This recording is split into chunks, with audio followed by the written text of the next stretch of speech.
So I just imagined in my mind as Richard Jefferson was saying all that, just thug clapping. I was just mentally thug clapping at every sentence. You remember that old gospel song, "Sweep Around Your Old Front Door"? When you're trying to sweep around mine? Right. Look. I think your boy got to drop it.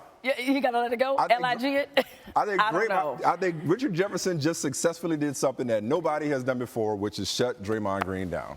Like, how do you come back from that? What y'all call it, receipts? Yeah, First of all, notice he said somebody who started the podcast after we did. He started with that. First. Then he comes back, not just with the Jazz and Blazers references, which everybody has done this year. He went back to the real sore spot, which was 2 years ago when they won their only championship, and everybody said how many breaks. Well, not just that, but how many breaks they caught in the Western Conference playoffs. So for Richard Jefferson to come back with specifics as to why the Warriors, like all championship teams, have experienced luck along the way, I don't know how Draymond does anything other than say, "Peace, dude. Peace. I'll see you in the finals." There's nothing you can say to this. He's right. He fired a rocket launcher, but look, this is what I originally thought about Draymond's comments anyway. I didn't think they were meant to be taken as seriously or as insulting as clearly Richard Jefferson took them. Then you're being naive.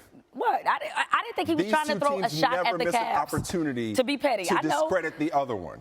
This is his way of saying, they ain't as good as y'all think they are. They're just in the Eastern Conference. That's what he was saying. Draymond. Again, he said they are playing great basketball. Now, maybe to me, to me, it was more of an indictment, or I took it as more of an indictment of the other teams. Now, the teams that they played, we talked about it before, about Toronto and what they did to improve. And look, people, maybe they did expect them to play.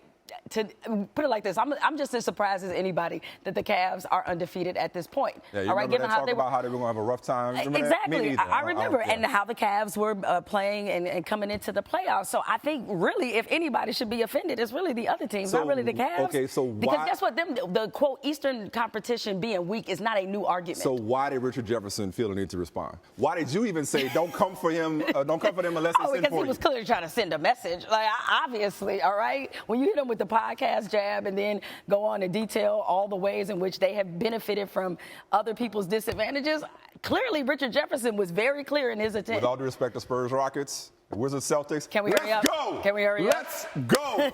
It is time for the finals, part 3. Let's do it.